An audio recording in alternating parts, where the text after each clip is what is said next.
This is Beyond Stars Productions.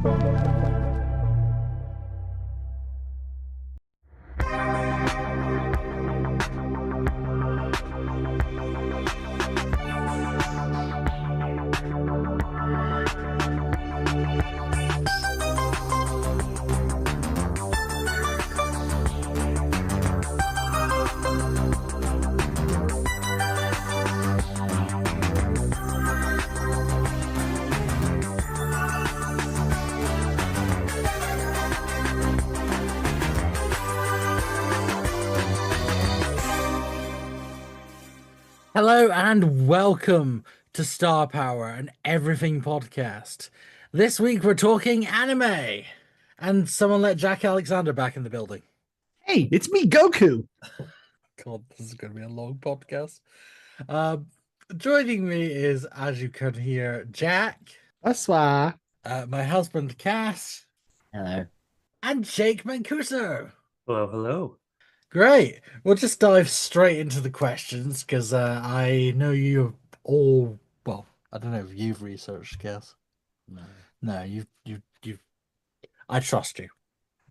But I know the other two have researched. So we'll start with question 1. Where did you get started with anime? And then, what was the one that hooked you? Jack, you go first. Okay, sure.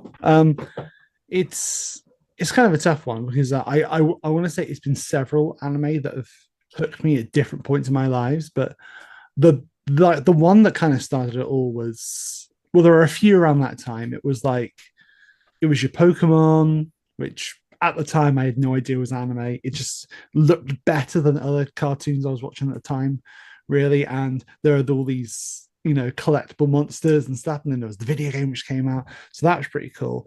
And apart from that, there was things like Dragon Ball, which is still a massive part of my life now. Sailor Moon was there. And then there was always sort of because for the most part, they only aired on Sky TV. And my parents didn't have that, but my grandparents did. So I can remember having to go to my grandparents' house every now and again, not being able to watch it all the time, but catching the odd episode of Dragon Ball Z or a bit of Gundam Wing or a bit of Shaman King or something, popping up there. And I suppose the main one which really got me was Pokemon. But then Dragon Ball has always been there, a massive part of my life as well. But I'd never really finished Dragon Ball until I got into my teens because I never had access to it until I was old enough to have disposable money and buy the box sets and stuff. So at the time, it was Pokemon got me into big. But after a while, I sort of I wasn't able to watch anime anywhere. I couldn't see it or what have you. And then I remember, and this is going to be infamous to anyone who knows it, I think Fox Kids became, in the UK, Jetix for a while. And there's a fucking throwback. Yeah, there's one for Jetix. And I remember them advertising something which they were calling would be the next Dragon Ball Z. And it was a little guy that wore orange as well, but he was a ninja this time. Naruto absolutely became my real gateway drug into anime in a way that I was a bit older, so I could search stuff online more. I was able to also understand that these things originate from Japan and what have you. And then stuff like Yu-Gi-Oh just filtered in there as well. There's so much I think that people don't realize is just such a massive part of anime, which over here we were just oh, okay, this is this new cool show. We didn't really realize where it was coming from. So yeah, so many different things, so many different points. I realize I'm starting to ramble now because I'm just talking about all these different shows. But yeah, I suppose my main 3 ones which got me into anime at different points in my life were Pokemon / Dragon Ball, Naruto when I was a bit older, and when I was older again, it was Attack on Titan, which really was oh, okay, I'm back into anime. That's an impressive list. Jake, what about you? I'm fairly similar. I was gonna ask because I was very curious because very similar to Jack, I grew up with a lot of animes that were pretty much put on as cartoons in America, and I could see it was the same for you guys. And I kind of didn't realize they were like shows or like some type of like content from another country or part of the world. Like I was like, oh, this was made here in America, but no, I did not realize it was dubbed. So I see that face. But no, I mean, Fucking Americans. I also grew up obviously with like Pokemon, Yu-Gi-Oh. I was a big Yu-Gi-Oh fan back in the day. Um, the big one that probably I would say hooked me actually was Digimon. We had Digimon, and Digimon. I love Digimon so much. That Like theme Digimon song. was Oh, the that theme song. Ah, yes. I want to say it was Digimon. I don't really watch it anymore. They do kind of have some spin-offs, but I think it was Digimon that hooked me because that was like the first anime I remember like really looking up online and finding out like, oh, they have like other series for like this show and like they have like a whole continuation. And I would look up all the Digimon and all like the characters. And also it was like one of the first shows that really made me cry. Like it was like so like fun and funny. But like when you got to like the really like intense parts, I was like, oh, as a kid, I was like, this is insane. Mhm. Yeah, like was when like in like Adventure One, like stuff like when Wizardmon, spoilers Oh to my anyone. gosh. I can Oh, remember just Wizard like, Mom. oh, I cried my eyes out. Like I I was did like, too. I did too. damn. Cass, what about you? The first anime I watched, like you guys, was Pokemon. I think it was reruns on Channel 5 because I'm a bit younger than you, Jack. Um, but I didn't actually properly get into anime until I was a teenager. Which my first anime was Attack on Titan. And yeah, surprisingly, that one did get me into anime, even though I don't usually like anime with a lot of blood and gore. Um, but yeah, that one got me hooked. Fair play. So it seems like Pokemon's the mainstay for you guys, which is kind of funny because I think my first encounter with anime was my friend Grant, who was on last week's pod. Um, he introduced me to Steins Gate because time travel, and I Sorry. watched that whole series. And while looking back, it does have some poorly aged stuff, but yeah, What that anime? doesn't take What away. anime doesn't have poorly aged stuff Yeah. in it? I mean, like I love Dragon Ball. I'm like, there's stuff in that in the first series of that where I'm like, I don't like this, but I like the rest of it as a whole. You know? Yeah, it doesn't take away from what the story is actually telling. It was really, really fucking good. I was also just amused that this anime had a literal Doctor Who reference. I think that was the big kind of, oh, maybe I should watch stuff because maybe there'll be more references. Wait, Clapping sorry, seal moment. we're talking about Doctor Who again. I'm back in the fucking We're building. always back to this. Where's Robin? Don't worry. We'll move on. We'll move on. Well, I say we'll move on. I think it was Steins Gate, and then I watched a few of the Studio Ghibli movies. Nice, yeah. Because my Very nice. mom's a big fan of Totoro, though I don't recall if I've actually watched Totoro or not. I have memories of bits of it, but it's not fully there, so I'm not 100% sure if I've just seen clips or if I have watched it, and it's probably worth a rewatch. I vividly remember watching Howl's Moving Castle for the first time. That's one I'm waiting for, like another re-release for in like because I'd love to see that on the big screen. Like I grew up seeing like Pokemon the first movie and the Digimon movie and stuff on the big screen, and like I don't think I took that like the how cool it is. Like I'd love to see like say the third Pokemon movie on the big screen now, like because that is just a phenomenal like anime movie beyond it just being Pokemon. Like I'd love to sit and see that on the big screen now. So, I think that's the thing as well. I think people they think of anime and they think it's it's all like little weeboos and Dragon Balls and shit. It's like no, like this fucking stuff is fucking legit. Like you look at like Spirited Away, which won an Oscar. It's like this stuff it's just transformational sort of storytelling on a scale which we can't do in any other format. Really, you can't do what they do in animation in the same way on screen. Like you can try, but the CGI doesn't always work out, does it? Yeah. That kind of does lead me neatly onto what I've got for the second question, which is, what's one you'd recommend to someone who's never seen any anime before? Are you going to give them a big long one that they'll take you years to get through, or are you going to give them a quick, nice, snappy one? Because personally, I probably recommend Charlotte. Okay, nice. I mean, I'm pretty sure you're expecting me for the meme, if nothing else, to go, "Oh, One Piece, yeah." Just no, actually, I think you're more reasonable than suggesting One Piece. No. I think it boils down to two for me, really. I think, and it's probably my two favorite anime as well. So this probably bleeds into onto a later question, but it's either Gurren Lagann, which is 27 episodes, not all that long, I would say.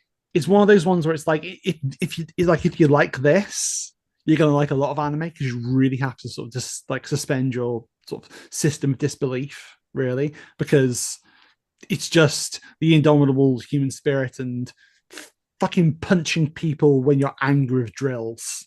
And it's really reductive to say that, but no, it's just a phenomenal show.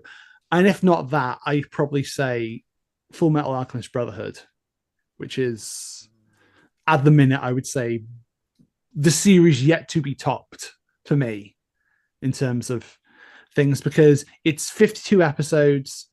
Which isn't that long, really. That equates down to, if an episode of anime is about 20 minutes long, that equates to, oh my god, my maths isn't that good. But let's say it's about 26 hours, Yeah, it's about one standard American TV series, which is like 22 episodes. Exactly, yeah. So it's like, okay, that's not too bad. And the scope of the world you see in it, the depth of the characters in it as well, not only how brilliant the protagonists are, but how much you hate the villains in it, but how compelling they are as well. And the side characters around them as well. I'd say, yeah, you could do a lot worse than watching Full Metal Alchemist Brotherhood. I feel bad because I did try and watch it and I just couldn't get into it. Listen, I've got a very specific type of anime that I like, and it's very hard to find. Lesbian elves. Shit, I've been called out. I've been fucking called out on my own podcast. Jake, your turn. Yes, my turn. For me, it was kind of, I really had to think about this one, and there's a lot that you can jump to. I myself watched Full Metal Alchemist. I definitely recommend that. I was debating Death Note, but that gets dark very quick. So honestly, for my thought, I thought honestly, I feel like a lot of people could start with My Hero Academia. Yes. I feel like it's an anime that's not too long. They're actually just about to release their final season in October. The manga's already done, and I feel like it's an anime that, like, starting out that first episode, it goes at a good pace. Like, you really get the vibe. I feel like it kind of has a lot of things that a lot of animes do have. So people that are going completely blind, that have never seen anime before, understand that, and it's a fun show. There's a lot of fun characters, and you get the story. Like, that first episode, when I first started it, I cried. Like, I was hooked right away. I'm like, I'm binging this. So I feel like that could be a good show for people to start.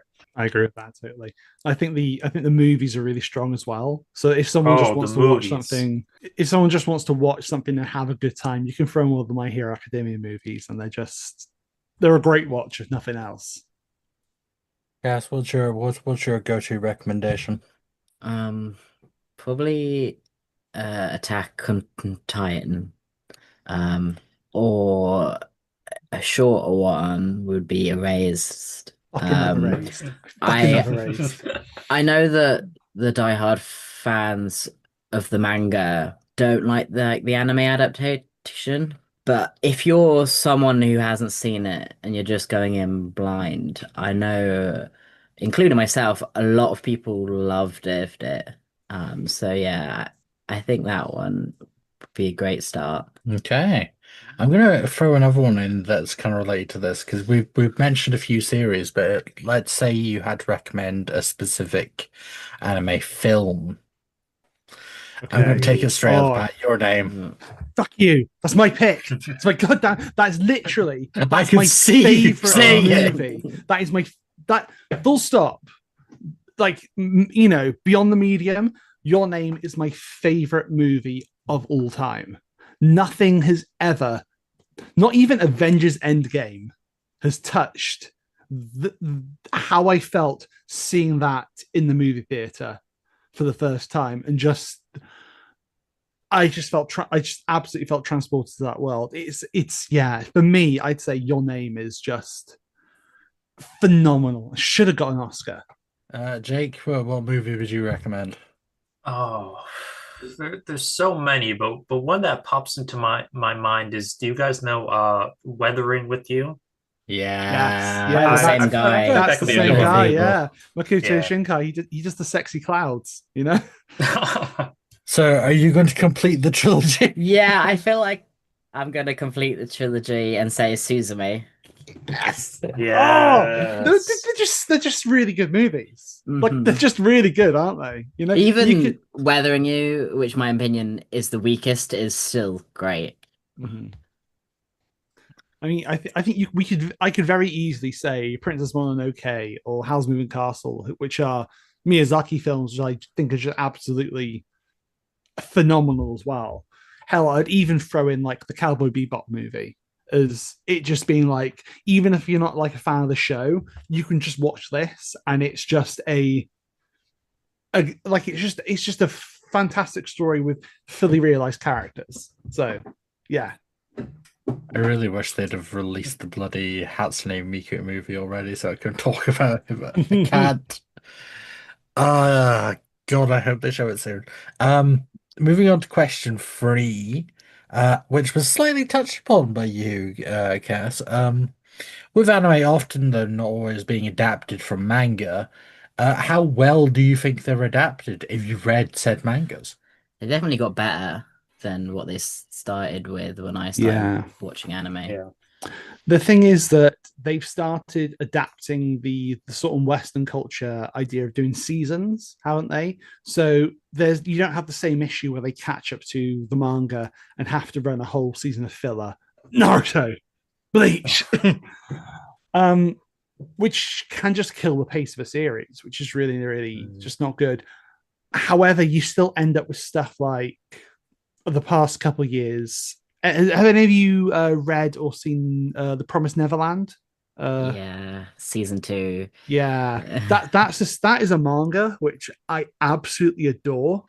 I think the manga is beautiful. Yeah, it's fantastic, you know. But when you do the first series and it's done really well. It's a really good adaptation. And the second series, they literally skip hundreds of chapters between.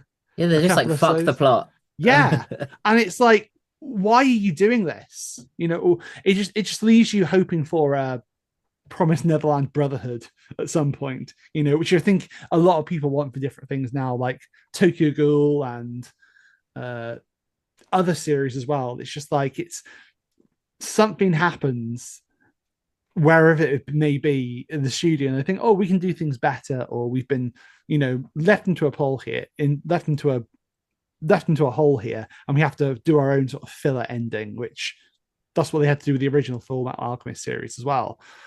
And I think we are in a better world here, but those discrepancies do still, unfortunately, pop their ugly heads up. So, Promised Neverland Series 2 still hurts. It hurts so bad. Yes. So much promise for an anime of the year. Sorry, laughing because Promise Neverland. This is really interesting because you guys really thought of it, and this is probably because of the artist brain. You guys really thought of it like adapting it for like plot wise. Well, when I saw that question, I was thinking of it like translating, like yes, translating the story, but also like artistically. Like that's definitely the artist bringing me. Because like a lot of times when I'm watching certain animes and I've seen the manga, there's obviously a certain page with key artwork, and sometimes it's like, well, how are they going to translate that into animation or even that scene? And there are some animes, and there's one certain anime that I'm going to ramble about, but we're going to save that for later. Don't worry. But no, there's certain animes that I do think pull it off well, and it's definitely gone better over time. That's it's almost a bizarre answer. No, maybe.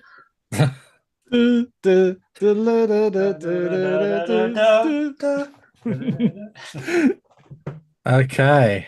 Any other thoughts on how manga's adapted, or do you want us to move straight on to question four? We are at rocket pace on these. These are great. Yes, I think, like we've kind of already said there, like the idea of seasons really works for anime.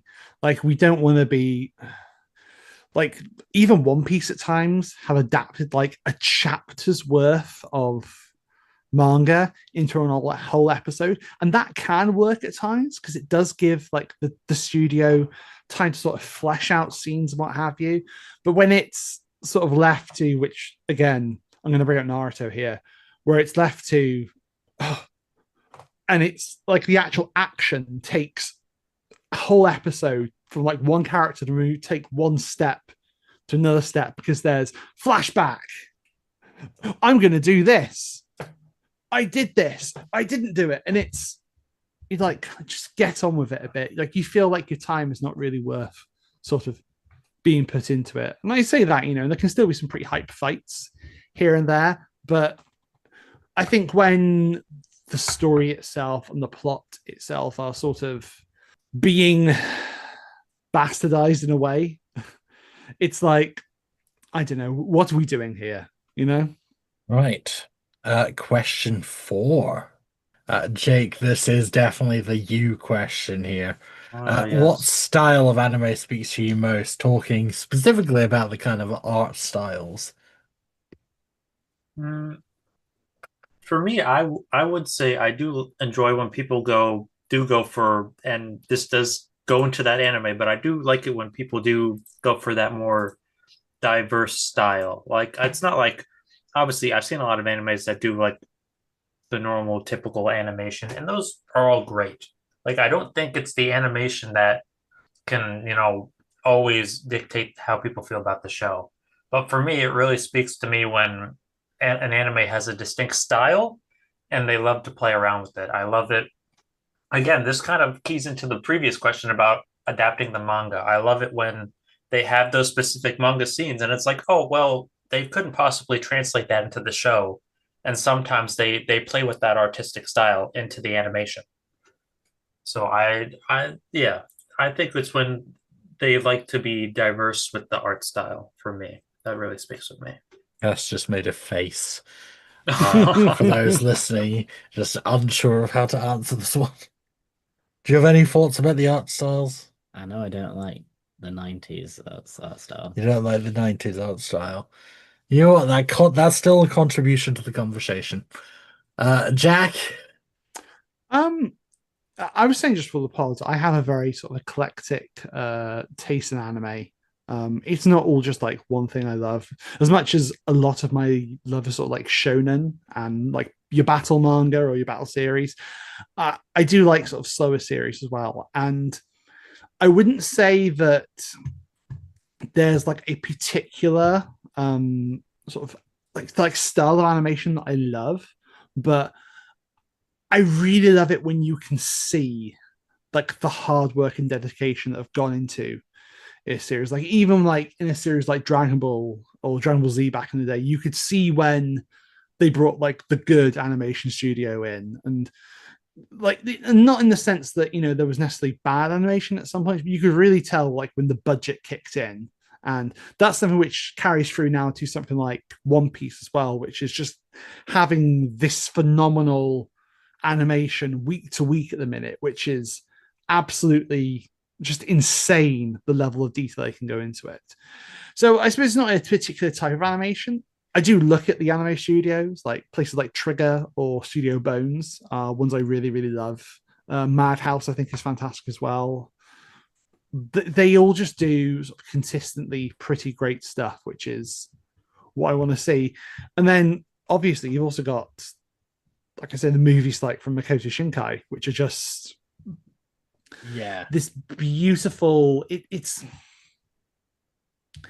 like a fairy tale, and obviously Fairy Tale is another series which has great animation at different points. Starts out not so great and gets better. It's like a fairy tale when you step into one of those Makoto Shinkai movies. It really is. And although things feel grounded, they also feel that level of fantastical which you want. You know, it's very series 5 of Doctor Who. You know, Okay, we keep bringing Doctor Who back into this. We can't get out. We can't get out. I started a podcast not to talk about Doctor Who, and it's still every episode. Mm-hmm, mm-hmm. I'm gonna take a stab because I don't know if I have a particular style I love, but I think like certain animes have like such a gorgeous animation. I'm going to specifically mention Freerun because holy fuck, that show is gorgeous. Mm-hmm, mm-hmm. But I love it when you can watch a show and you're like, oh, this looks like it could be like this should be on a big screen. Like this is, you know, like I remember watching Noragami is another one which I love from previous years, which is still waiting for series 3. God damn it! Where's my series 3 of Noragami? I need to know what happens to Yato. But that's another one where these, you know, these massive sort of spiritual creatures would appear, and there'd be sword fights as well. And I'd be like, I need to see this on a big screen, and I'm just not going to be able to. So yeah, I suppose my real answer to the question is it's not so much what art style is my favorite, but it's when the animators are given that free reign to just sort of you know, just to go, fuck it, let's do this. Or like, you know, there's a guy on TikTok that I followed before that does this where it's like, okay, it's time to animate the next fight in Demon Slayer. It's not so, you know, it's just a minor fight. You don't have to do much. You know, you got time. And he goes, wait, did you say I have time? And it cuts to like the most beautifully fucking animated piece of cinema you've ever seen in your life. And you're like, you didn't have to go this hard, but the fact that you did, you know, shout out to Ash versus Leon in some of the last episodes of Pokemon before Ash, you know, left there. The fight between Pikachu and Charizard. Jesus Christ. I haven't actually finished the Pokemon one yet. We kind of sporadically watch it. It's just kind of when we're in the mood for it. But Pokemon does have a very evolving art style as well, which I do like about it. Yeah, people really didn't like the Sun and Moon like redesign. Yeah, I kind of really like it. Kind of really vibed with me personally. that was just what I was going to say.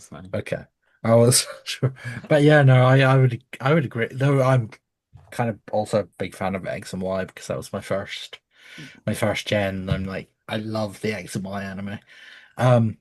Moving on to question 5, which that is actually pretty much all the questions before we get into the favorites. But I think the favorites are going to be the not so quick fire as I keep trying to make them.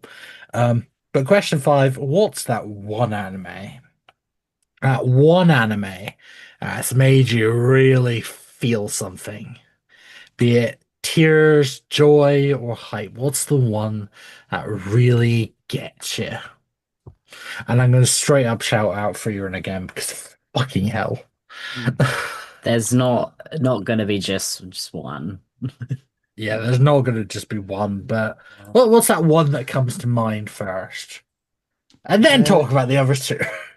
There's a lot for me, but I'm going to get very, very real for a second here. And this is something I don't talk about an awful lot. But when I was 18, I was in a sort of a larger group of friends, and we, you know, in a group of friends that we considered all each other like best friends. Essentially, there wasn't like it was like, oh, friend here. We were a group of best friends, which was just brilliant to have at that time, having grown up with not many very friends. But at 18, one of our friends, she developed quite progressive and late stage cancer and passed away at 18, which was one of the worst things that you can go through as a person, full stop, but as a young person, to have someone that you speak to almost every day just not be there anymore. It was one of the worst times of my life. It really, really was. So cut to me about 10 years later, finding a show called Anohana, The Flowers We Saw That Day, which deals with a group of friends basically confronting their shared childhood trauma of one of their friends when their kid's dying. It really spoke to me in a way that no anime has done before, not just for the parallels, but for the hope that it gave me, and just the bonds and the love that group felt in it. And I don't want to spoil anything, but one of the last scenes in that show is just, it's probably my favorite of any scene in anime ever, for not just for the vindication of it, the satisfaction, but just in terms of just how beautiful it is. Yeah, Anohana, Flowers I Saw That Day. I think that's when is that when you've watched? Because Yeah. I remember you were watching the final episode, and I hadn't really shown any interest. But you had that final episode on, and I was just lying on you getting head scratches because I'm like a puppy. But I ended up watching a bit of it as well, and it was really Yeah. very hard hitting, even though I didn't know the entire story. It was very fucking hell. I want to talk about actually a similar one that goes into friendship and grief that made me cry like a baby. Your Lie in April, which is about a girl and a boy, both really into music. One piano, one violin, and one of them is very ill, and by the end of it doesn't survive. And it talks a lot about friends, family, and grief. And even though I've not experienced losing a friend in that way, it still resonated with me, and I cried a lot at that one.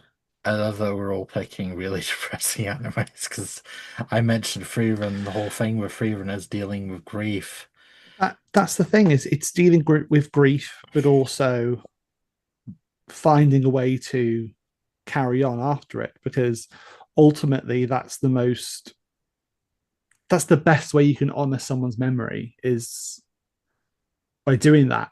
I hate to, I know Marvel was the last episode you did, but I hate to quote WandaVision and say that, but what is grief if not love persevering? It's a good quote. Jake, do you want to join the emotion train? I'll join. Mine's gonna be a very change of pace, and you guys might laugh at me, but I kind of mentioned it at the beginning. It's an odd choice, but I really do feel like it is Digimon. And the reason I say that is because as I mentioned at the beginning of the podcast, it is probably one of the first animes I was really exposed to, but it was also one of the first really emotional animes I was ever exposed to. It comes off as obviously as a very fun and silly show. Again, it's got these monsters, this digital world, and these kids. They're on this big adventure, but it gets like intense and sad real quick because the show does kind of play around with like, oh, well, they're these digital creatures, but they're alive and they can die, and they go on this whole treacherous, insane journey. And then at the end of the show, spoilers, it's been 25 years. They've made these such strong bonds with these digital monsters. They're companions, and by the end of the show, they have to leave them. They have to leave the digital world. They don't really have a. It's a very bittersweet ending. They have to leave each other in order to fix everything. And I remember as a kid, I was so devastated.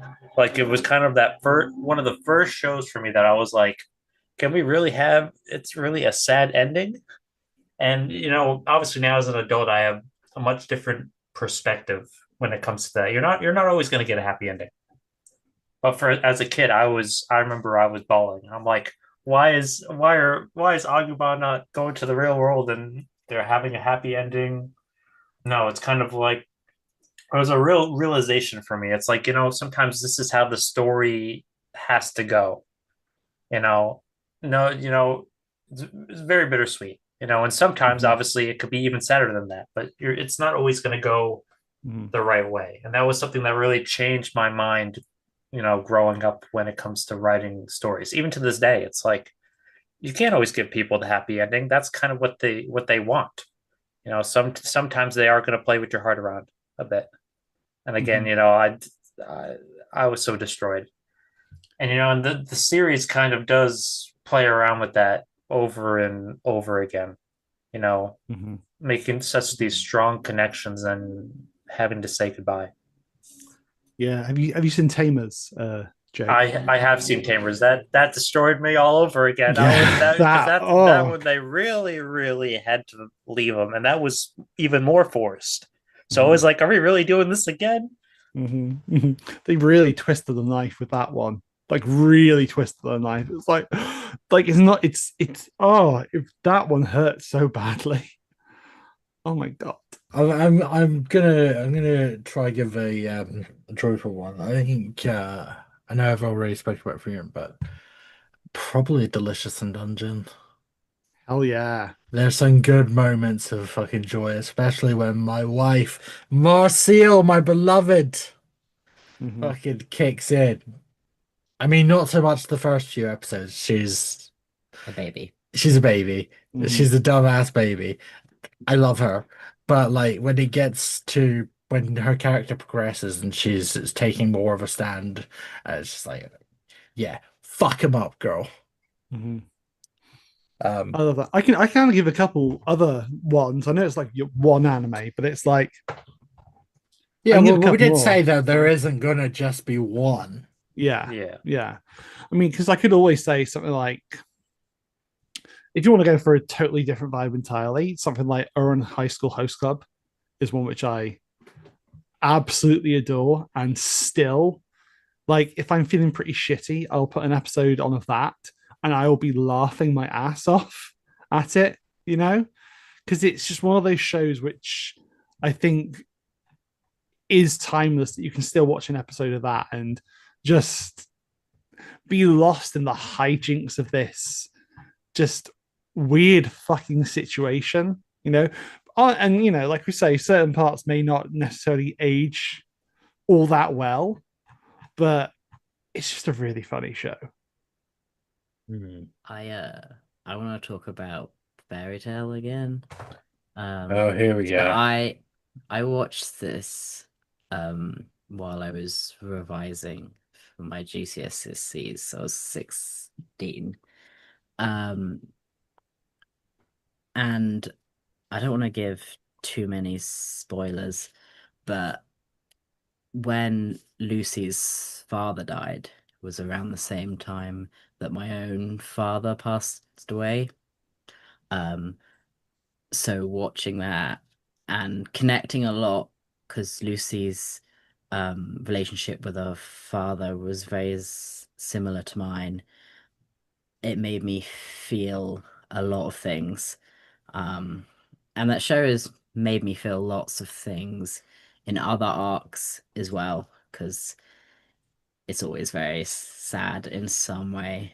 And the ending was bittersweet, because it felt like most of them got their happy endings, but then it is ended, so you don't get to see them anymore. I know it's kind of doesn't matter anymore because there's 100-year quest, but at the time it was very sad. I think what's great about Fairy Tale as well is and it's a big trope that I love in anime, is it's a found family.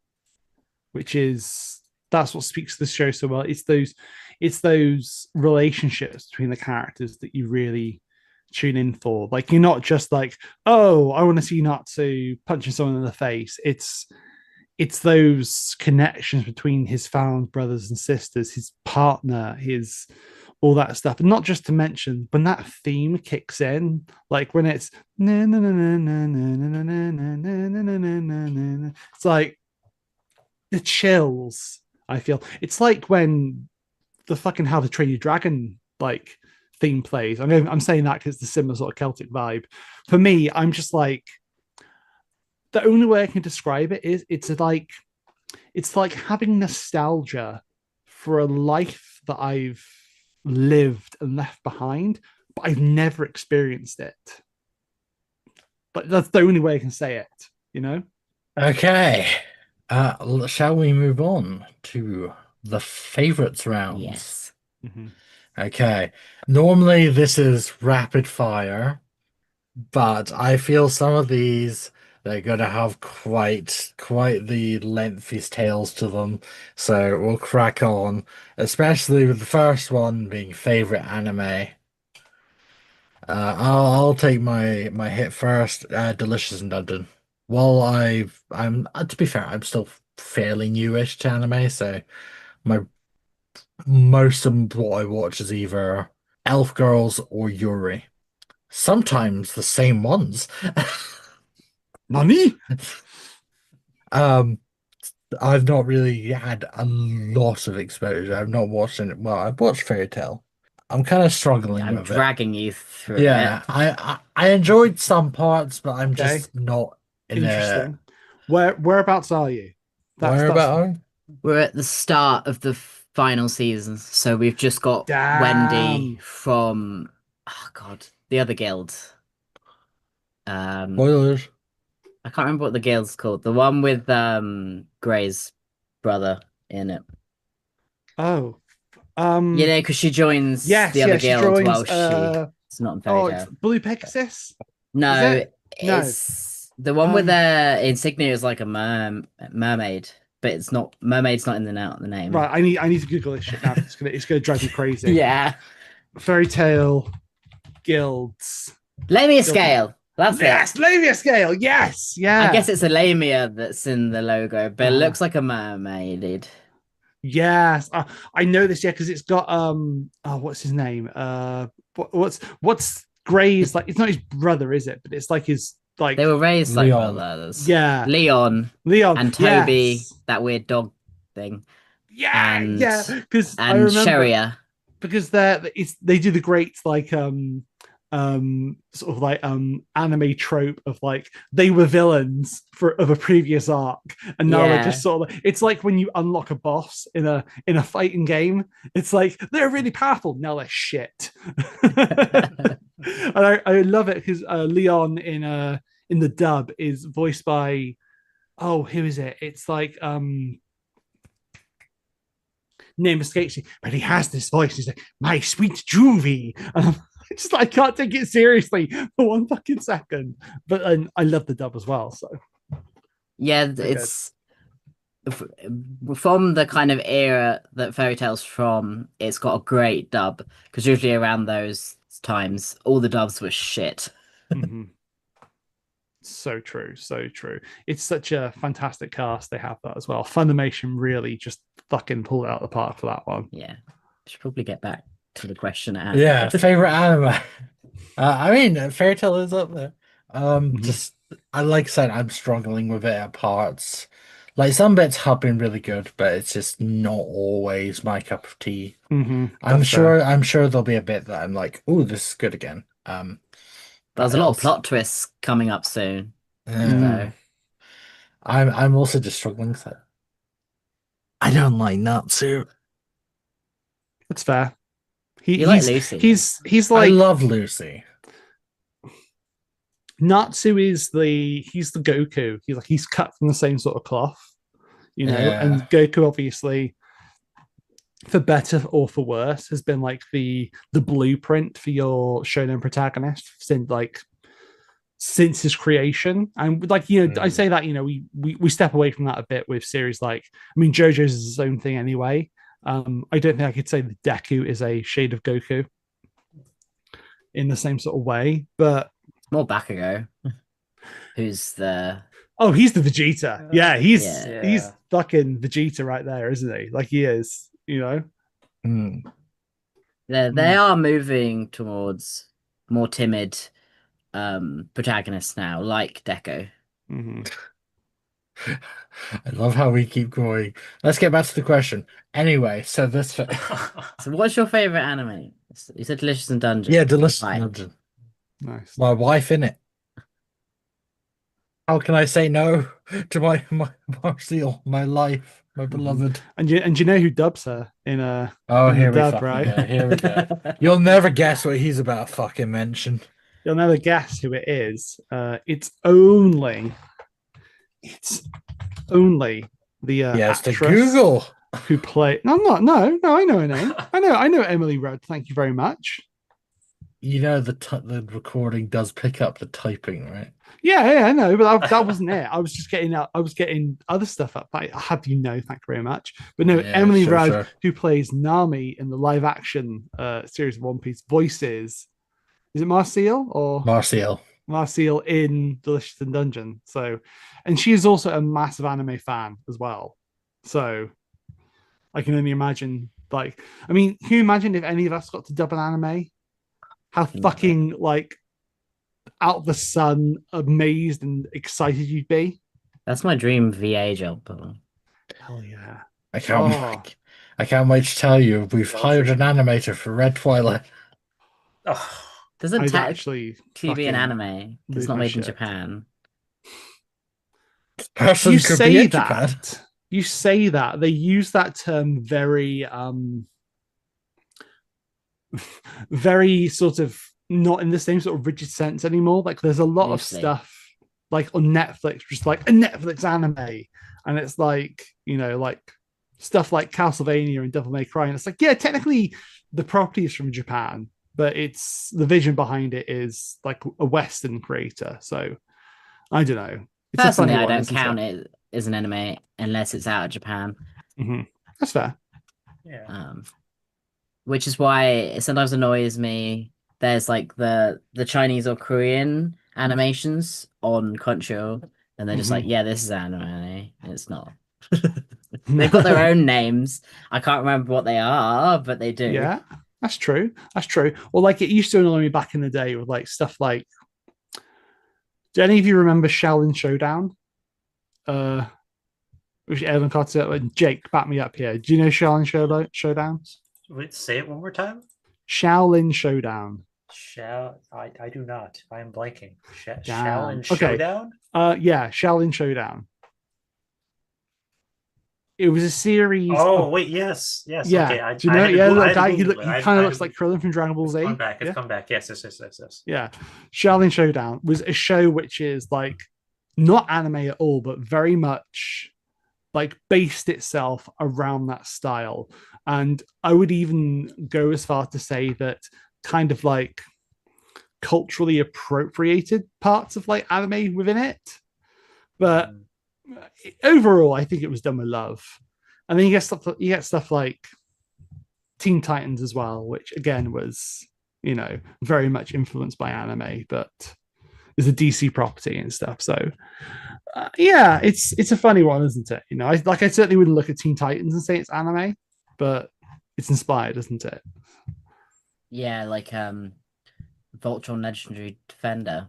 That God. animation style was very what's the word? Inspired by anime.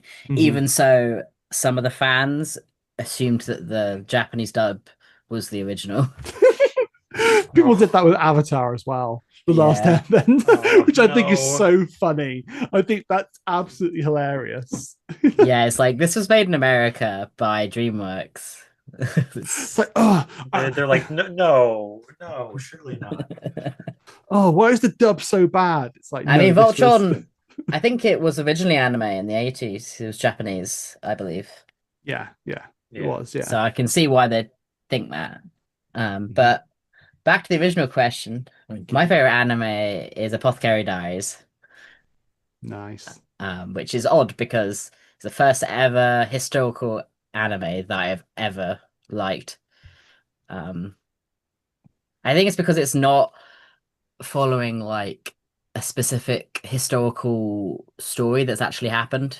It's just doing its own thing, instead of following a story that has actually happened and therefore they have to follow what actually happened. Um, they're just making it up, and which means they can be a bit more liberal with what happens. The I won't spoil anything, but the episode that came out yesterday made me bawl my eyes out. So yeah, a lot of feelings. It's one that's on my list. I know I remember there was a lot of buzz, and like it went up against Frieren and Solo Leveling for the Crunchyroll Anime of the Year, didn't it? The fact that it didn't win the thing, it was bobbed. Mm-hmm. And I can say, as someone who is a massive fan of Solo Leveling, don't get me wrong, I really enjoy the aura farming. It's fun. It's fun, but it doesn't have the same depth as something like 2 episodes into Frieren, which I've watched, doesn't have the same depth as that. You know, I can only imagine it's the same looking at just what I've seen about the Apothecary Diaries as well. So, yeah. Jake, what's your favorite anime? Oh, I've been waiting for this. My favorite anime is JoJo. no. My favorite fucking anime. JoJo reference. Yes, no. My favorite anime is JoJo's Bizarre Adventure. I could say it with my chest. It is an anime that if you like asked what it's about, I'm like, look at the name. Like the name is obviously it's much more complicated, but the name is so accurate. It is characters named JoJo on such a bizarre adventure, and And it's so Jesus. unique in so many ways. It has such a very unique style, which is translated from the very earlier in our discussion, which translated very nicely from the manga. It's very unique because it releases in parts. The manga, the author did them in the whole anime in parts, and each part is kind of like its own separate part of the story. So technically, you could start at any part. I don't recommend that because some do kind of relate to other ones, but it's so weird. Like, but in like all the good ways for me. Like I love it so much because it's so wacky. It loves to play with that. And you're gonna hear me say that all over and over, but it's just so true. It has so many fun characters. It is like has like the weirdest humor, but it's like hilarious. We have all these references we make all the time. Like the memes are insane, but they're we can't help it. Um, the animation is really good, and that's because it takes a very long time for them to animate it, which is understandable, but it is so worth it because it's chef kiss. It is beautiful animation, and as I said earlier, they are a show that I think adapts the manga like really well. Like they're a show that for a lot of these parts, I've read the manga beforehand, and they will take a panel and they will translate it like so well. Like you will see that image and you'll be like, oh, I remember that. There's literally one scene. It's literally a character punching someone for 7 pages, and they did it. They did it in the show. It is all the different angles of them punching the character. It is so fun. Um, it is obviously a very complicated anime, but it's fun. Like once you get into it and you figure it out, it's such a blast. And there's so many. I keep saying it over and over again. There's so many unique things about it. It does one very funny thing. I'll say this and then I'll give it to someone else because I could rant about this for hours. One thing that I find is really interesting is that a lot of the characters are named after musicians and songs. And I don't know what made them think of that, but it's so fun. Like it's just something where it's like, hey, hang on a second, that's that group, or that's that song. And it's even more funny because obviously JoJo is a show that gets dubbed as well whenever they work on it, and because of copyright issues, they can't use the names of the artist or a band, and so they come up with they're like, oh, we have to change the name, but whoever gets paid to do the localization names does not get paid a lot of money because they come up with the most ridiculous.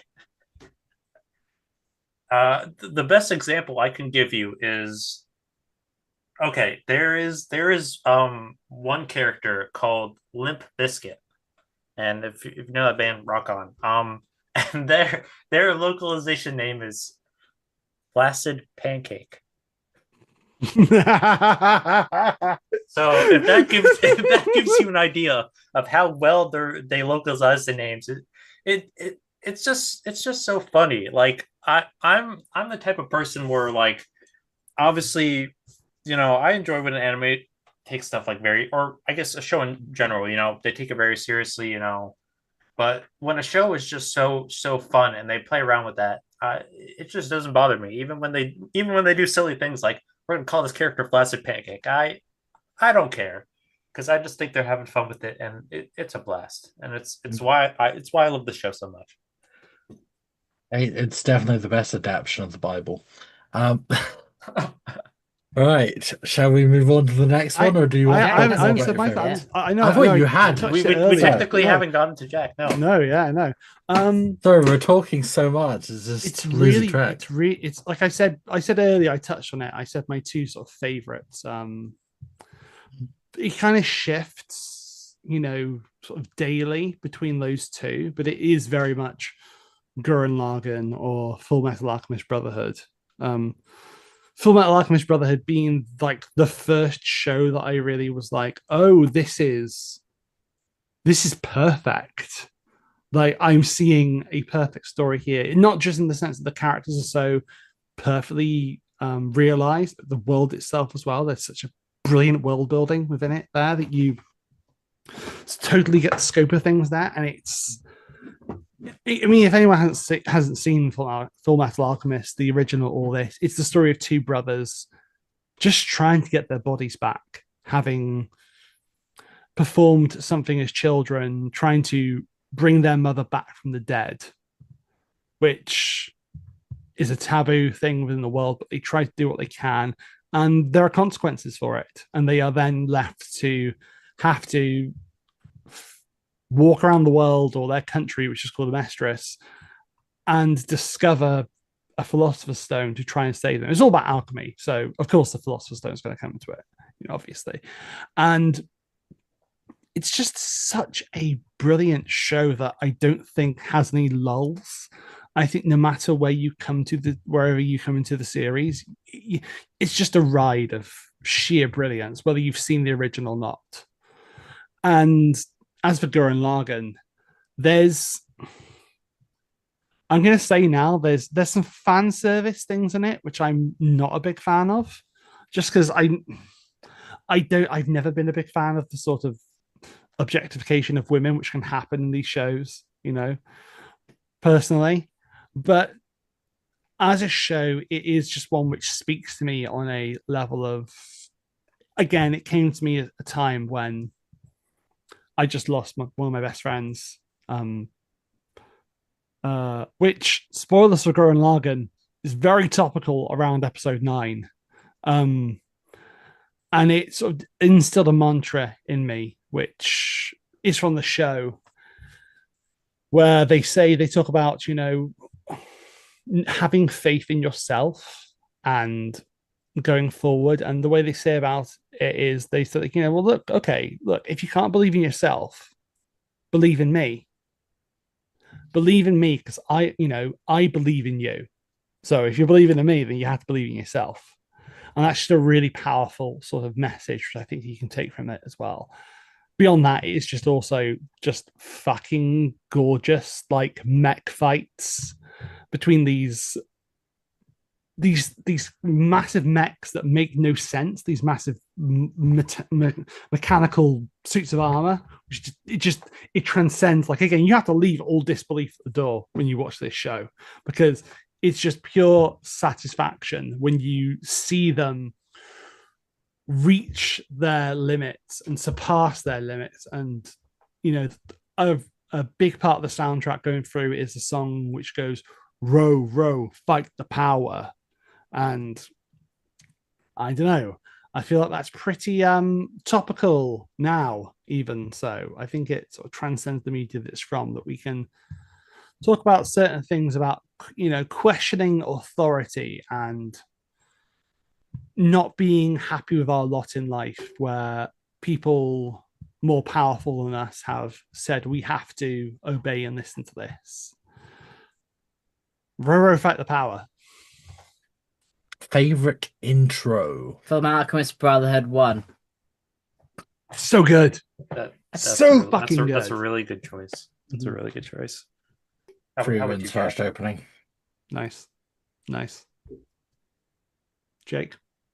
For me, now that we revealed my favorite anime, it's going to be coming up over and over again. But JoJo does a lot of really good openings. If I were to throw some names out there, they have one called Chase.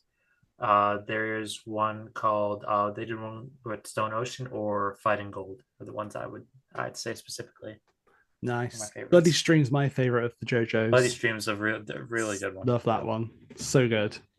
My favorite anime opening of all time is just an iconic one, but it's one which, no matter how many times I hear it, whether it be as part of the show itself, because I always love when they incorporate the opening of an anime into a show, whether it be the last episode of a series where they start playing it and you're like, oh, this fight scene's going to be hyped because they're doing it, or they play it sort of more character-focused moments. And so the one for me is We Are from One Piece, the very first opening and the most iconic. And again, you hear it through the soundtrack in so many different points as well. Just the na na na na na na na na.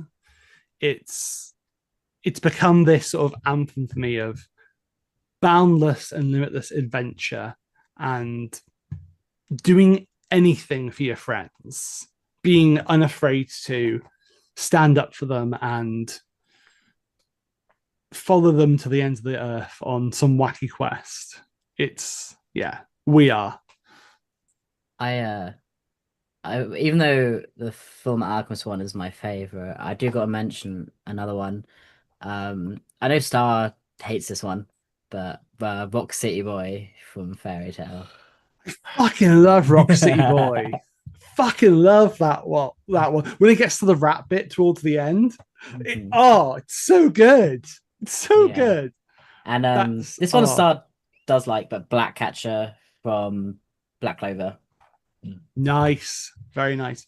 Do you know what? There's a few shows that just have like just the most phenomenal openings. I'm literally looking at my Spotify now to see like what to. Oh, Fly High from Haikyuu is really good as well. Oh yeah, love that one. I like the Fiesta one from Fairy Tail. Oh yeah, during I can't remember what the arc's called, but Wendy's arc when she's in the other guild originally. Okay. The big I like the song. Robot creature thing, town. Oh yeah, okay, yeah, that was cool, yeah. I hate to mention Sword Art Online, but I do think Crossing Field is such a hype. Like, it was such a good opening. Yeah, that's really good. What else? There's just so Bluebird. many really good ones. I think I'm literally looking at my Spotify playlist now. It's literally called FT from Fairy Tail. Yeah, that's a fourth one. I really like that. It's like third or got fourth. Yeah, that one's really good music. too. Yeah, that one's so good. And then Snow Fairy, the first one, is iconic. Oh yes. And you know what? It's funny actually as well, because like a lot of those we spoke about, them earlier. Like Jake was bringing up Digimon and stuff. We all, let's face it, we grew up with Pokemon. a lot of us. A lot of the localized shows, and let's face it, did have a lot of Americanisms go through into them, particularly the ones licensed by 4Kids. But a lot of the time, the openings were really fucking good as well. Like if I start going dip dip dip dip dip dip Digimon, like you start getting the hype, don't you, Jake? Oh, always. Like I feel like all those shows, like Digimon, like Yu-Gi-Oh, even Pokemon, like a lot of like the starter Pokemon openings, like banger. Like how many people go like, I want to be the bear? Like I know that's such a basic one, but like everyone knows it. Mhm. Oh, the XYZ theme. Chef's kiss. Because it's a play on the original. I know. Oh, but yeah. It's like the variation of it's just chef's kiss. My favorite is the one that goes like, "Whoa, I'm unbeatable." unbeatable. So good. Shaman King has a really good opening as well in the dub, which is The just original like or the remake? the original, not the Right. not the remake. It's the like to be Shaman King, to be Shaman. We had a lot of Beyblade. That's a fucking good Yes. opening right there. Beyblade's an anime? Beyblade. Yeah, Beyblade's Let it anime, rip. yeah. I only know about the toys. Cass, picking up speed, running out of town, going head to head. It's a way up. Like you gotta listen. It's a lot of those shows, even fucking like Rock the Dragon from Dragon Ball Z as well.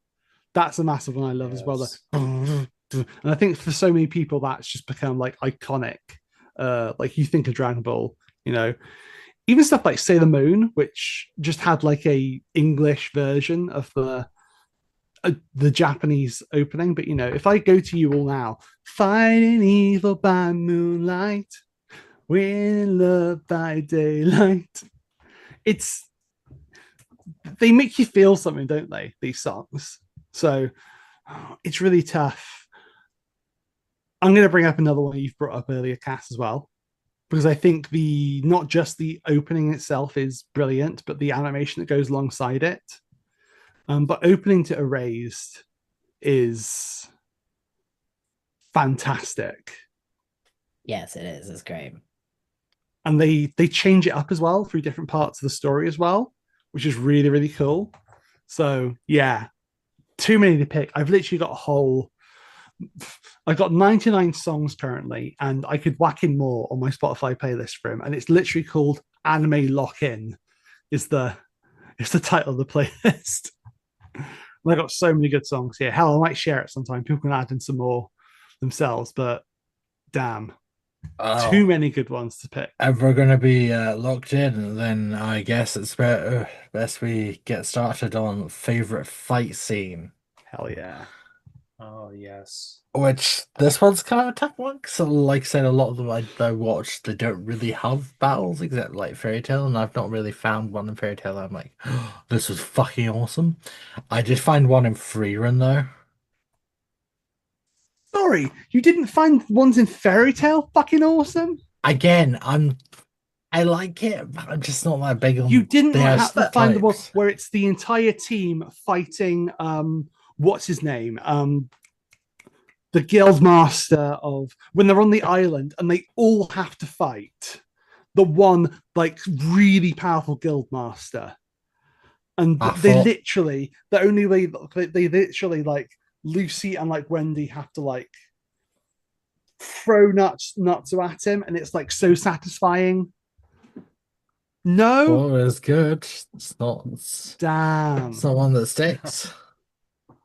The one that does stick is one of the fight scenes in Free Run where you just have that shot of her like floating up, and you just know that you are about to get fucked. I want to talk about someone's Fairy Tail. When Wendy fights, is it Easel, the demon in Tartaros, and she taps into her Dragon Force, I think it's called. Yes. And also another one from Tartaros, because the fucking good arc. When Natsu and Grey fight Mardgear, Yeah. the guild master of Tartaros. So fucking good. That's if someone said to me like, what was your favorite arc of Fairy Tail, I'd probably say that, because it's just so like it's one of those arcs where the stakes are just so high, and the show itself is like flipped on its head. Like one of the first fights you have in that series, you have one of like what someone who's thought to be like one of, if not the most powerful member of Fairy Tail, gets his shit wrecked. By Right? Jackal, yeah. Is it Yeah. Jackal? Yeah. And you're Yeah. like, oh fuck. You know? Damn. My favorite fight. I go to anime fights for different reasons, but I would say the one that I've gone back to the most for the satisfaction of like just when it was airing, it felt like an event each week watching it, like so much so that like places in like I think like Brazil where this anime is really popular, people like watching it in bars and stuff, like they put it on there and like advertising like the fights in it as if it was like a boxing match or something. But the final fight in Dragon Ball Super between Yes. Goku, Frieza, Yes. Android 17 and Jiren is the amount of times I have rewatched that fight, and every time I have felt like the hairs on the back of my neck stand up and the goosebumps. It is so, not only is it probably like the best fight in Dragon Ball, it literally lasts like 2.5 minutes, which is unlike most fights in Dragon Ball. It is so satisfying, so much so that you're literally there, like you're screaming with them when, spoilers, they fucking beat this guy. It's just, the animation is phenomenal. The soundtrack they use for it is phenomenal. Yeah, that's what it is to me. Yeah, I was also, when talking about fight sets, I was also gonna shout out Dragon Ball, because they not even just the Jiren fight, they have a lot of just really intense fights. But like a broken record, once again we're coming back to JoJo. I'm gonna have to shout out Jotaro versus Dio. If I told you that there was, and this is specifically from JoJo Part 3, if I told you there was a fight between a teenager, a 100-year-old vampire, and time skipping and knife throwing, yeah, it's JoJo does a very. I'm going to say this one thing, then I promise I'm not going to get into a rant. They do this thing with a lot of their fights where it's just so like you're literally on the edge of your seat, and then they do this, and it's then they do this in this like crazy like just like plot twist where it's just like, oh well, in order to beat him, I have to do this, and it's like. But that the Jotaro versus Dio is one that is brought up like a lot when you ask people about JoJo. So I have to shout out that one. Nice. It's not a favorite fight scene, but I am going to shout out the ones in both Fury, because I like both Fury. The Fury's great. Yeah, it's one of the few ones that involve a lot of fighting that I'm like, yeah, this is good. But I mean, it's softer. It's one of the best ways that I've seen an OP character portrayed. I want to bring up another one from Fairy Tail. Tartaros again. I can't believe I forgot it earlier, but the fight, spoilers, where Lucy loses Aquarius to summon the Celestial Spirit King, and she also gets her first star dress during that scene, and it's she basically beats the demons with her grief. That's I love that as well. That's such a good pick. Okay, that might be one from Fairy Tail. That one did slip my mind, but now you There we go. Now we're talking. Tartaros peak arc. I'm gonna throw another one in. One of my favorites. Very recently as well. It's Luffy versus Kaido in One Piece. Yes. Because specifically for the moment Luffy taps into Gear 5, which is, for lack of a better term, yeah, it's for lack of a better term, it's the Toon Force. He summons the powers of Tom and Jerry in what's been a very traditional battle manga to that time, so much so that he can bend reality around him and pick up the ground and use it as a shield, throws a blast back at his enemy, and their eyes start popping out their head. Like, it's phenomenal stuff. It's so good. And One Piece has a lot of really good fights. Luffy versus Crocodile, Zoro versus pretty much anyone is really good. But recently, just like again, the animation's been on point. So good. I could even say like Luffy versus Lucci, the rematch they just did in Egghead, and other stuff as well. So, oh god, there's too many. There's too many really good fight scenes in anime. It's really, Mob Psycho 100 as well. Oh, there's so many good ones of that. Okay. How about favorite tropes? Because anime has a lot of them. My brain's just going to book tropes, which is the wrong ones. I gotta say, for me, it's sort of like my favorite trope in anything really is the idea of the found family. Yeah, I thought that's where you were gonna go.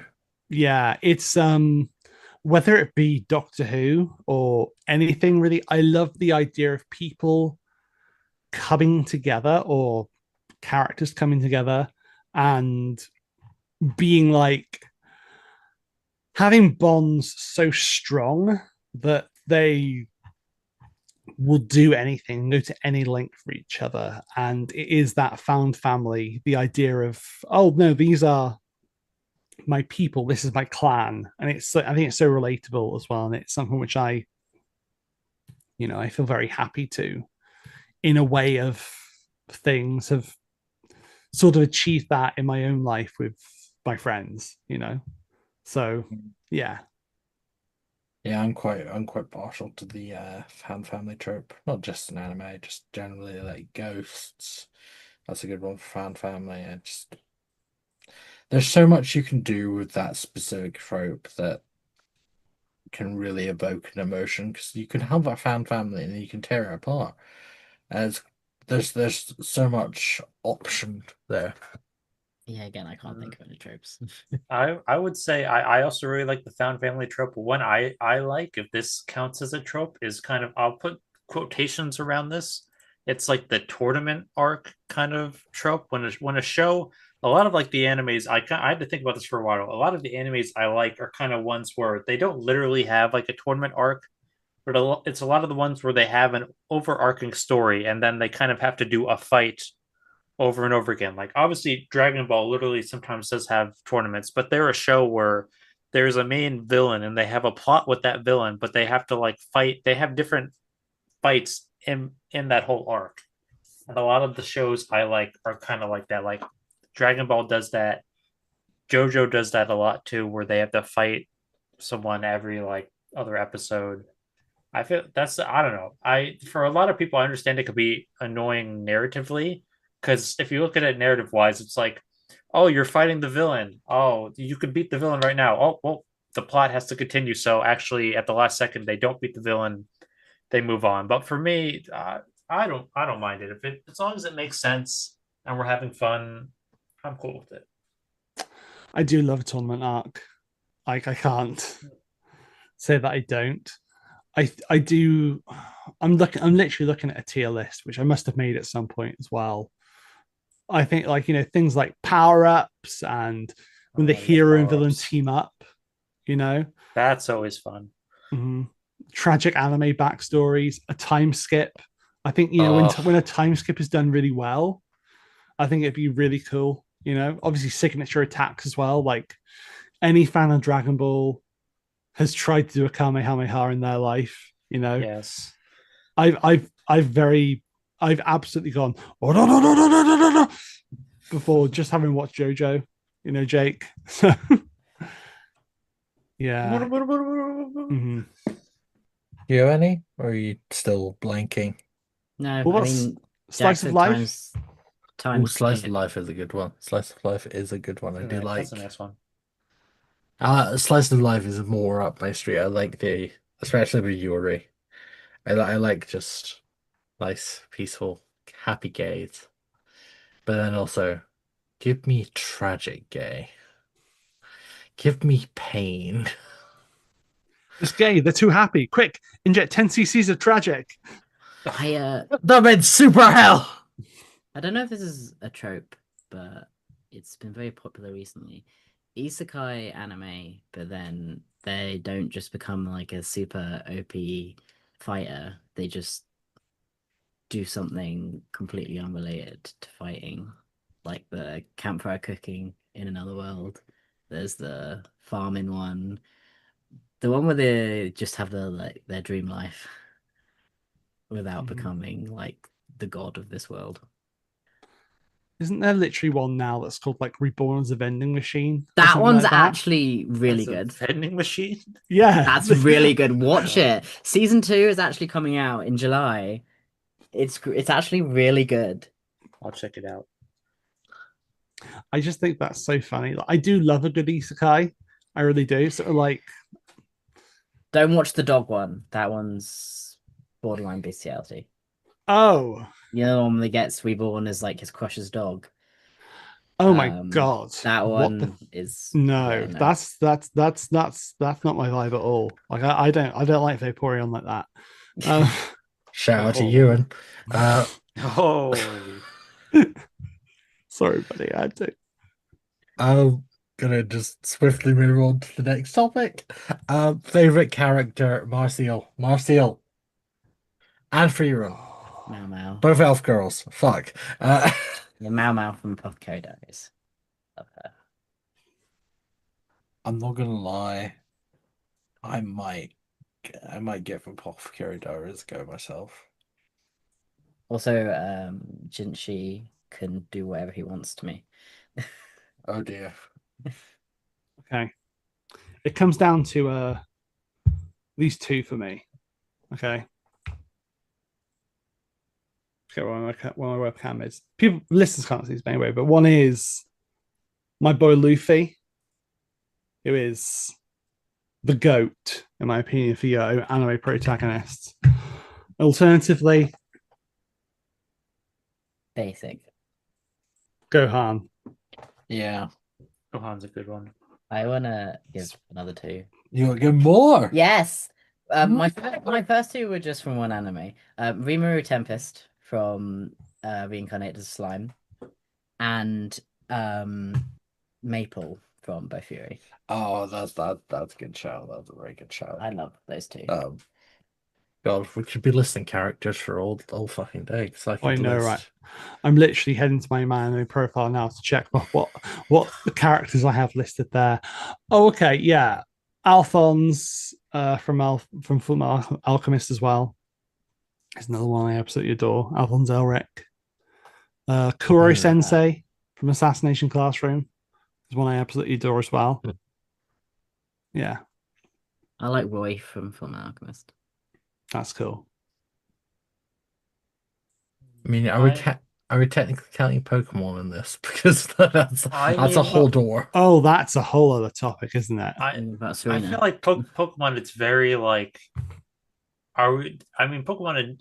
That is a tough question because it's like, are we counting like the Pokemon in the actual like anime, like specific Pokemon like owned by a trainer? Yeah, because they have a lot of their own defining character traits. Like so they have it's their like, own personalities. Yeah. Yeah, you could say. In fact, they are straight up their own characters. Mm-hmm, mm-hmm. It's So yeah, like, you could pick them as a favorite character. Yeah. Wobbuffet. Wobbuffet's Or from Team Rocket. Yeah. Wobbuffet. Wobbuffet. Victory Bell. There you go. James is one specifically. I like the Inkay that James has. Cool. is it Serena that's an X and Y? Serena's the one in X and Y. Yeah, her Serena's Fennekin, from- and her Sylveon. Nice. What about Those are Pancham? good Don't leave ones. him I don't out. like Pancham. Aww. Some of my favorite animes. I actually had to think about this for a while because I actually don't. This is gonna. So many people are gonna put me on fire. I actually don't know if some of my favorite characters are from JoJo. Like I want to make it clear. JoJo has some great characters, but I don't know if they're my favorites. I mean, ones that come to mind for the sake of it that I'll shout out. I really like Narancia from Part 5, and I really like Yoshikage Kira from Part 4. They're very good, but I feel like a lot of characters I really like.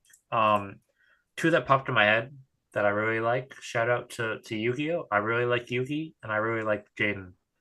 The two Nice. main protagonists for like the two first parts. So like the first Yu-Gi-Oh! And then Yu-Gi-Oh! GX. The protagonist from Yu-Gi-Oh! Is called Yugi. Yeah. Yes. Jesus. And then when he transforms into The Pharaoh. into the Pharaoh, he goes, Yu-Gi-Oh! Exactly. Yeah. That But was like, really fun. You say Fudo in 5Ds is also a very good protagonist. Yeah. But I was always more like I love Yu-Gi-Oh! For the characters as well. Like, yes, the duels were great as well, which indefinitely were what I tuned into for as a kid. But I also, hey, I love Joey with his, Brooklyn accent. Brooklyn accent. And part of that also goes back to the Abridged series as well, which is phenomenal. Yes. In But a few hours, the sun will rise. But then for me, Yu-Gi-Oh, my favorite was always Seto Kaiba. And it wasn't just because of the Blue Eyes White Dragons. I just love that. I love that guy. It was so angsty and so. I love my dragon so much. I'm gonna make a Blue Eyes White Dragon jet. I'm gonna fly around in it. The silence that followed. No. I was about to say something, but I just started laughing because I just thought about the Jack really summoned a lot of the good character traits from Kaiba, and then I just started thinking all the funny scenes from the Abridged series. I remember this really funny one it's the filler series they did where it's Waking the Dragons, right? And Kaiba and Mokuba jump into this car in the car dealership, and the guy's like, "Hey, you can't take that." And Kaiba just whips out his checkbook and just goes Shut super up, fast. I have money. Yeah, it's so good. Okay. Are we all wrapped up on favorite characters, or do we want to keep going? I could go all On. day. I'm not going to. I could go on way longer if we wanted. Yeah, because there's some we haven't even touched. That I've not even mentioned Little Witch Academia. I fucking love that one. Again, going back to Charlotte. Charlotte has some great characters and some really great storytelling. Any others that? Erased. Okay, yeah, Erased is there too, I guess. I don't like Erased. I'm sorry. I'm just gonna leave the podcast now. I'm sorry. I can't stand for that. Oh no. When I first got started into anime, I gave her a list of animes to watch. The first 5 episodes to Erased and Fullmetal Alchemist Brotherhood were on it. And yeah, she watched the first 5 episodes of both and didn't like them. For those Star, you're listening- fired. Oh my god, he pulled the reverse card. No, it's fine. You can have your bad opinions. It's fine. You watched the first 5 of Fairy Tail and you liked them, so Yeah. that's why we carried on. But I mean, I can't remember the yeah. other 2 I showed you, because I showed you 5. I think one of them more Charlotte. Because I'm pretty sure I got Charlotte off you. Yeah, Like I said, I really like Charlotte. I thought showed you that Charlotte one was because really of the good. time travel. Yes. There was another though. That's why I showed you Erased as well, because time travel. Yeah, but I didn't like how they did time travel. Every time I say something bad about Erased, Jack looks like he's having a mental breakdown. I just keep looking up, and every time I see Jack faceplant on the desk. You know what is more my cup of tea? Blooming to you. Okay, little gay animes. Was it Blue Exorcist? I don't think it was Blue Exorcist. Blue Exorcist is peak. Come on. I don't think she's actually seen that one. Okay. I don't think it was Blue Exorcist. Shout out to Kat. I know she loves Blue Exorcist as well. I still haven't got through season 3. Okay. That's fine. But the first 2 seasons, great. Hmm. Well, the second season with the weird ending was a bit odd, but Right. Well, that, I think, wraps us up to the audience section.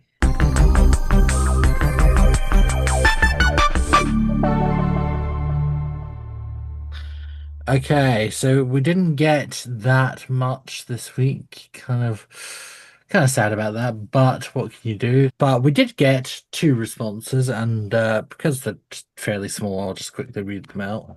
The question this week was, with anime, a popular genre of anime is isekai. And with that, the question for the anime pod is, what would you want your isekai anime to be called? We got 2 responses, one from Liz and one from Willow. Well, technically 2 from Willow. So Liz says, so fun story. I basically spent an afternoon coming up with isekai ideas after watching a video complaining about isekais. Different ones I came up with were Help, I've been reborn in an Agatha Christie style murder mystery and now I'm the main suspect. Or Oh no, I'm a girl who plays what's that? Otome.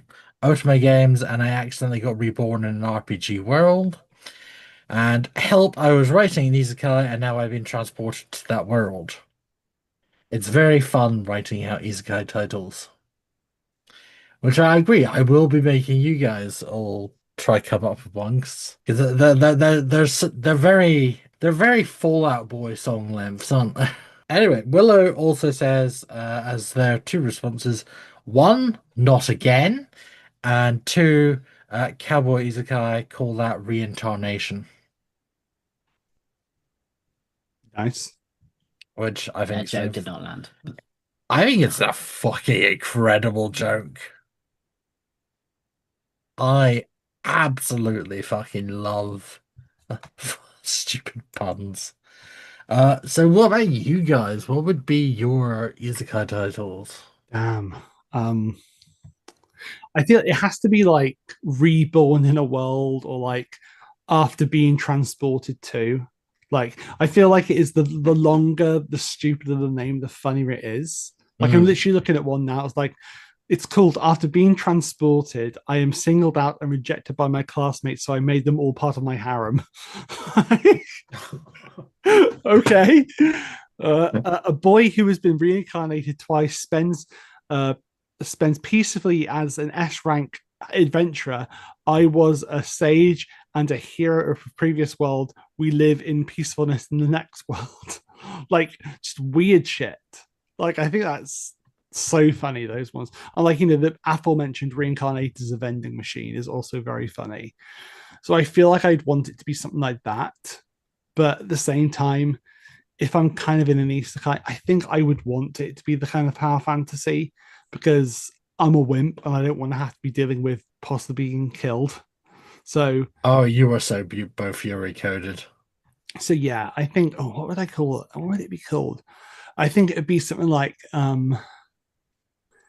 "Help! I've been reborn in the bowels of Doctor Who Twitter" or something. Oh no. You know, and I have to like fight my way out. Help! I've been reincarnated as a podcaster on Doctor Who Twitter. Ah! I'm back in the fucking building. Help! I've been reincarnated as a YouTuber. Oh, Help! no. I've been reincarnated as a companion called Petrol. I prefer Diesel. Mine, I'm guessing, is probably I started out as a Time Lord. Now I've been reincarnated in someone's podcast editor. Jack, why are you looking awkward? No reason. I edit my own podcast. What the fuck? Oh yeah, that's yeah. No other podcasts available. I feel like for me, I tried to think of this. I tried to think of this one a little. I think for me, I would want to name it like after a location. I don't know, like some central point of the world where it would take place. I don't know if it's like, I don't know, the Deep Vale or Hollow Point. I don't know, something like the specific name or even like an item. I don't know, like the item I might need to think about longer, but something that would emphasize like the central point of the show or like the fantasy place that I am at for me. I don't know. I'm getting a lot of faces. Is that too boring? Yours is I watched too much JoJo and now I'm in Couscous's Bizarre Adventure. Oh, there we go. That's 10 times better. Okay, for you, Kath, let's see. I mean, I kind of want to pick on the fact you're a retail worker. Because I think that's the worst thing you can be reincarnated as. Oh no, I was reincarnated as a. I used to have joy, but now I've been reincarnated as a retail worker. I'm Oh, reincarnated as a fantasy world McDonald's worker. This makes me think of the reverse isekai. I can't remember what's the part-time one. Yeah, the devil is a part timer. That one's that really one, good. That one's Devil's fun. part-time. Yeah. reverse isekais have so much like fucking potential Mhm. because they're just so fucking stupid. Like our world's fucking pathetic. Yeah. You die and coming here. People can get reincarnated to other worlds, then it makes sense they could get reincarnated here. While we're on the topic of isekai, this kind of drifts a little bit away from anime, but uh, do we want to name some shows which aren't anime that could be isekais? Because Life on Mars is technically an isekai. Holy shit, it is, isn't it? Oh, I love that. What's other ones? Yeah, there is other ones. I'm just giving them a chance to think of any. Oh, damn. I have to think I'm now. blanking. I'm literally Googling what Good, shows are good. not anime but are isekai. Because I know there's a few Sure. There's like gotta be you wouldn't more. expect. Alice in Wonderland is an isekai. Yeah. Yeah. Chronicles of Narnia. Futurama is an isekai. Yeah. Futurama. That's funny. Would Could would you say like Peter Pan? Yeah. Yeah. Neverland. Lost is an isekai. Lost is something when nobody knows what the fuck it is. Star Trek Voyager is an isekai. Spoilers. Yeah. Oh, Oh, it's really funny. Oh my gosh! Wait a second. This one says this one says Space Jam. Space Jam Space is an Jam isekai. is an isekai. Oh my god. Wow. That's funny. Oh wow. Oh, it's so cool. What else? I'm looking at a list here now. Spider-Man Limited, yeah. Samurai Jack. Samurai Jack. Oh my gosh. Yeah. That's This an one's isekai. This one's kind of I'm probably wrong, but I'm gonna say it. Could you technically say Endgame is technically an isekai? Because the people that died, they're in a different world when they come back. Different timeline. Yeah, they're Yeah, the I whole don't know. whole I thing's in It's a different. a loose isekai. But it's not the main It's plot. not the world they originally died in. I feel like Life on Mars has been the best pick here. It's been the one that's like, oh shit, yeah, that is an isekai. Yeah, technically. Which also means Ash Tashes is isekai too. Yeah, it is, yeah. Love Shout that. out to the two greatest BBC shows that aren't Doctor Who, even though Doctor Who's actually kind of slipping, so maybe they do win.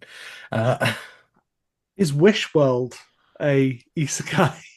Oh no. Anyway, so we're moving on to is Poppy an isekai baby? I don't know. Is Poppy reincarnated as a vending machine? Reincarnated as a plot device. No, Help, I've been reincarnated as a plot device to create sexism. Yep. Anyway, moving on, our final part of the pod before the good little goodbye section is connections.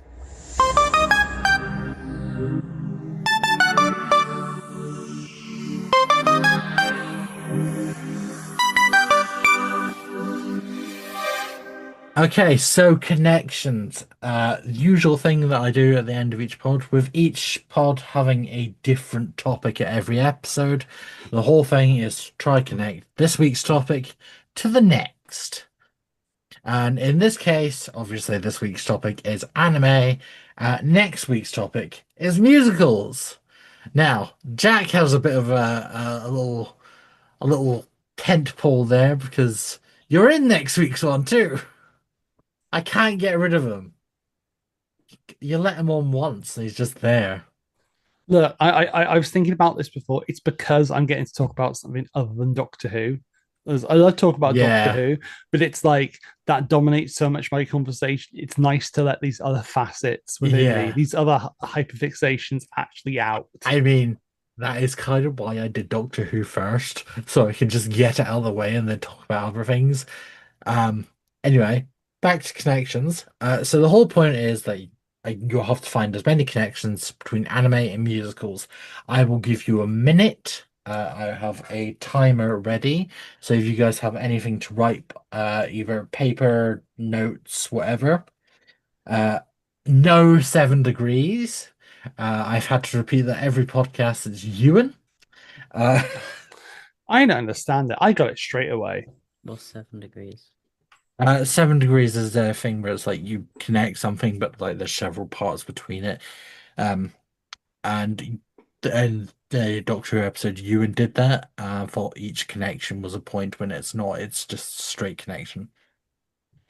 So, like what Jack said in the pod, give us an example. Oh, I connected Doctor Who to D&D, didn't I? By going like, Yes. there's the D&D game based on Doctor Who, or there's Magic the Gathering cards based around Doctor Who. Yeah. So anime stuff that's like that's got connections to musicals. This will probably help some of you guys, but that includes voice actors, stories, etc. Any anime adaptations of musicals, etc. You do again have a minute. You are allowed to Google in this minute, and your time starts now. And this is where I talk for about a minute, because I have to fill this with something other than just the music. Which, by the way, fun fact for those who have listened to the previous pods, I actually made that music myself when I was a young lad. Yes, lad. I'm trans. I've had a previous incarnation. Suck it, bitches. I'm Anita Kai. Already halfway there. Halfway there. Living on a prayer. Or wizard on a stair, as some people might say. Or lipstick on a pear. Or many variations thereupon. 15 seconds. 10, 9, 8, 7, 6, 5, 4, 3, 2, 1. That is time up. So, who wants to go first? Jack, well volunteered. nice. Okay, I've actually got quite a lot for this one. Oh, I only because have one. Look, what do you want to do? Do you want to let Jake say? Do you want Jake to say? Go on one, then, or- Jake. Go on, Jake. Okay, thank you. Yeah, I only because I thought of this. I didn't have to Google, but I did know this beforehand. My connection is that some animes actually do get like adaptations to like stages, like to like plays and stuff. So like I knew for a fact that actually Death Note, there's a Death Note the musical. There is, and it's That really was the cool one as I well. could think of. Jeremy Jordan in the concept album voices Light, who is a very prolific, Yes. which is like a very prolific Broadway actor. So it's like so fucking good. Yeah, no, that's the one that immediately popped into my brain. It's the only one I got. Okay, Nice. so for context, Cass is in the room with me. I saw his answer. He did get one. It was the same answer. Oh no. It's all right. That's still a point each. Mm. You know, Jack's now just about to ruin everyone's day by listing his "Oh, I'm so clever" list. Well, off the top of my head already, I knew that there have been several anime that have been adapted into musicals, whether it be Death Note, Your Lie in April has got one as well. Naruto, weirdly, that one specifically in Japan. My Hero Academia, Sailor Moon, I was going to say Saint Sailor Moon. Seiya, Sailor Moon, Pokemon Live is technically a musical as well, which featured a bunch I of like forgot about Pokemon Live. yeah, that one's funny because it's got Andrew Reynolds who went on to become a very prolific Broadway actor who cut his teeth doing like dubs for Pokemon and Yu-Gi-Oh and stuff. very funny. Beastars, Hunter x Hunter Oh. Bleach, and Black Butler are all ones as well that got adaptations. But then there's also straight up anime movies, like things like One Piece Red and Bell as well is another one, which is quite a recent like big screen anime. There are quite a lot of like anime musicals which are movies as well. So yeah. Okay, I think Jack's won this one. Oh, very, Jack just came in and kicked the door clean off. We are not worthy, Jack. We're not worthy. Well, and also if I'm going to make one more at it, one of the massive inspirations for Jorge Rivera's is Epic, the musical, was not just the Odyssey by Homer, but also many, many anime and Japanese video games and things like Kingdom Hearts, Final Fantasy VII, Attack on Titan, and many, many other things. And there are quite a lot of animatics that he had go for that musical, which frame by frame reference anime. So there you go, little sneak peek for musicals. Yeah, I had the feeling you were going to talk about Epic a lot. I'm planning to watch a couple before the next one because I know that Frozen is now out on Disney Plus. So I'm like, I know I'll watch that one. That's a musical. Counts. Nice. But that does actually bring us to the end of the pod. Tragedy. Did we have fun? I did. I had lots of fun. Loads of fun. Excellent. Did you have fun, Cass? Yes. Great. We're going to get drinks of juice after this. Is there anything you guys want to plug? Jack, you can just say the podcast again. I think I've mentioned it every episode anyway. The podcast that Star edits for me, yes, an awful lot of running, which is a Doctor Who podcast. If anyone wants to catch that out, which I imagine people will know me around. I also run the Doctor Who Community Show, which I've done at conventions. There might be a online element to that coming soon. Apart from that, I'm on Twitter and most platforms as Ann_AwfulJack. And yeah, that's that. Twilight.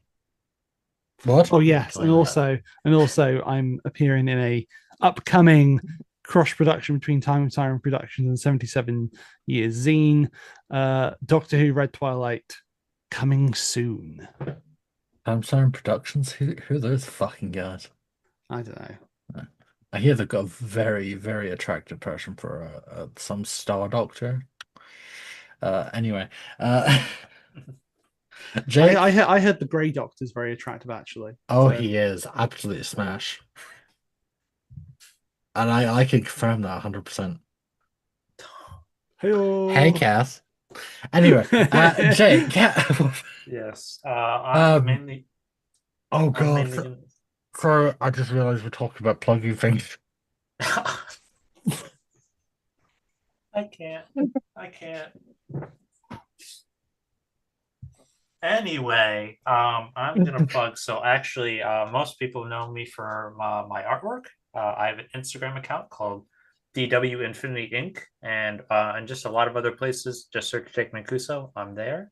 I've done artwork for various projects within the community, a lot based on Doctor Who, but I do some other stuff as well. You might see some familiar artwork for that Red Twilight series that Jack was mentioned for. So you should check that out too. Link.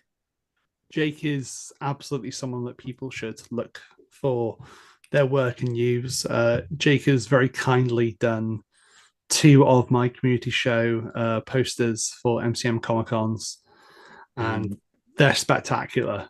Each time I've been blown away by Jake's work. So please check out Jake and commission them. I'm really fucking happy we got you on the MCM posters. I love our little rotational system. Because people deserve to see your work, man. They're like, it's great to see it on like somewhere as big as MCM. I know. I really appreciate the opportunity. You guys make me a little emotional. You deserve all the praise you get, because my goodness, you are a talented person. Cass, anything you want to plug? And don't say I- me. I have nothing to plug, so watch Apothecary Diaries. He has Grey Doctor. It's not out yet. We're looking for writers and people to help actually make it. We have some concepts. If anyone wants to write for a moody teenager doctor that's also like I guess you're like an old man in a teenager's body, and is very, very gay, by all means, sign up to write for the Grey Doctor. I think that is it. Are we all done? We all good? I think so. Okay. In that case, end of pod. This has been Star Power and Everything podcast, but it's not just an Everything podcast, it's an Everyone podcast. Peace out.